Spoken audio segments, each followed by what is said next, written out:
चाहिँ एकदम आनन्दको छ क्या। किनभने मेरो बच्चाहरू चाहिँ कतिपय बच्चाहरू बिचरा आमा भएदेखि बुवा छैन, बुवा हुँदैन, बुवा भए आमा हुँदैन, चाहिँ बिचरा कामको सिलसिलामा बाहिर जानुपर्ने परिवेश हुन्छ। बाहिर जानुभएको छ कोही होइन, खाडीतिर नि जानुभएको छ, कोही युरोपतिर नि हुनुहुन्छ, कोही अमेरिकातिर नि हुनुहुन्छ। परिस्थितिवश बच्चाबाट टाढा हुनुहुन्छ र मलाई चाहिँ त्यो बच्चाबाट कसरी टाढा रहनुभएको होला, कसरी सक्नुभएको होला, कति उहाँहरूको दिल दुखेको होला भन्ने चिज चाहिँ मलाई चाहिँ अहिले चाहिँ आफ्नो बच्चा भएपछि चाहिँ मलाई एकदम फिल हुन्छ क्या। र मैले चाहिँ बच्चालाई भगवान्लाई चाहिँ यति प्रे गरेको थिएँ कि मेरो बाल्यकाल मैले आफ्नो बाबुआमासँग मैले बिताउन पाइनँ होइन। मेरो बच्चालाई चाहिँ एउटा चाहिँ जहिलेसम्म बाल्यकाल छ, बच्चा 1 वर्षदेखिको 16-18 वर्षसम्मको जुन एज छ त्यो बेलासम्म चाहिँ मेरो बच्चाहरूसँग म बिहान बेलुका उनीहरूसित के छ कसो छ, के खायौ मिठो नमिठो होइन सोधेर चाहिँ तिमीहरूको के छ भनेर उनीहरूसित कम्तीमा पनि 10 मिनट 5 मिनट कुरा गर्न पाऊँ प्रभु भन्थेँ क्या म। र त्यो कुरा मेरो भगवान्ले मलाई सुन्नु पनि भयो। त्यसको लागि मेरो भगवान्लाई लाख लाख शुक्र छ, थ्याङ्क्स फर गड होइन। र म यहाँबाट जान्छु राति, अब अरू बेला त स्कुल गएको हुन्छन्, त्यही पनि वेट गरेर बसिरहेको हुन्छन्। अब अहिले म शनिबार आइतबार जुन छुट्टी हुन्छ स्कुलमा उनीहरू वेट गरेर बसिरहेको हुन्छन् क्या, पापा आयो भनेर। अनि ढोकामा झ्याम्मिएर आउँछन्, दौडेर आउँछन्, पापा भन्छन् होइन।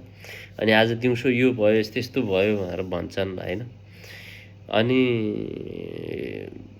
खासमा भाग्यमानी चाहिँ त्यो प्यारेन्ट्स हुन्छ, त्यो चाहिँ बुवा आमा हुन्छ कि जो चाहिँ आफ्नो बच्चाहरूलाई चाहिँ आफ्नो आँखा अगाडि चाहिँ हुर्केको बढेको देख्दाखेरि चाहिँ एकदम उसको आनी बानीलाई सबै चिजहरूलाई चाहिँ निहाल्न पाउने, अपडेट गर्न पाउने, उसले के कस्तो छ, कसरी उसलाई चाहिँ के चिज उसको राम्रो पक्ष छ, के चिज नराम्रो पक्ष छ।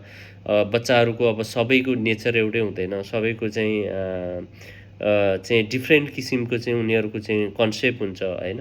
अब त्यसलाई चाहिँ निहाल्न पाइन्छ, उनीहरूलाई चाहिँ यो कुरा नगर है बाबु भन्न पाइन्छ, बाबु नानी यो नगर है भन्न पाइन्छ होइन। त्यो भएको हुनाले जति पनि प्यारेन्ट्सहरू हुनुहुन्छ, जति पनि बुवा मम्मीहरू हुनुहुन्छ जो विदेशमा हुनुहुन्छ होइन, उहाँहरूलाई चाहिँ कति चित्त दुखेको होला भन्ने मलाई लाग्छ होइन। र म चाहिँ आफूलाई एकदम जुन भाग्यमानी महसुस गर्छु कि मैले मेरो बच्चाहरू चाहिँ मेरो सामुन्ने छन्, मेरो आँखा अगाडि छन्। म उनीहरूलाई चाहिँ बिहानमा आफै उठेर उनीहरूलाई खाजा दिन्छु, खाजा बनाउँछु होइन। बिहान उठेर उनीहरूलाई फेरि स्कुल ल्याउँछु, फेरि स्कुलबाट म चाहिँ स्कुलबाट लिएर आउँछु होइन।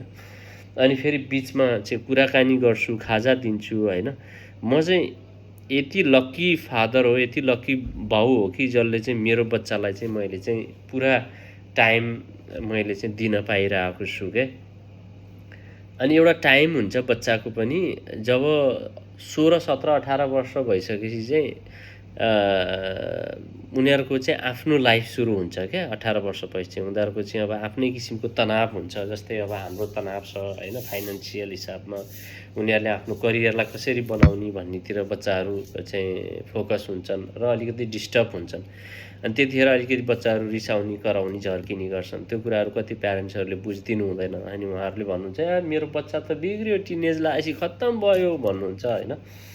तर बच्चा अर्कै डाइरेक्सनमा गइरहेको हुन्छ, उसले आफ्नो घर आफ्नो चाहिँ बाटो, आफ्नो वे कसरी बनाउने भन्नेतिर लागिरहेको हुन्छ क्या बच्चाले होइन। अनि त्यो भएको हुनाले बुझ्नु जरुरी छ होइन बच्चालाई। र जति पनि प्यारेन्ट्स हुनुहुन्छ उहाँहरू चाहिँ एकदम लक्की हुनुहुन्छ जो आफ्नो बच्चाहरूसँग बिहान बेलुका दिउँसो अपडेट हुनुहुन्छ होइन।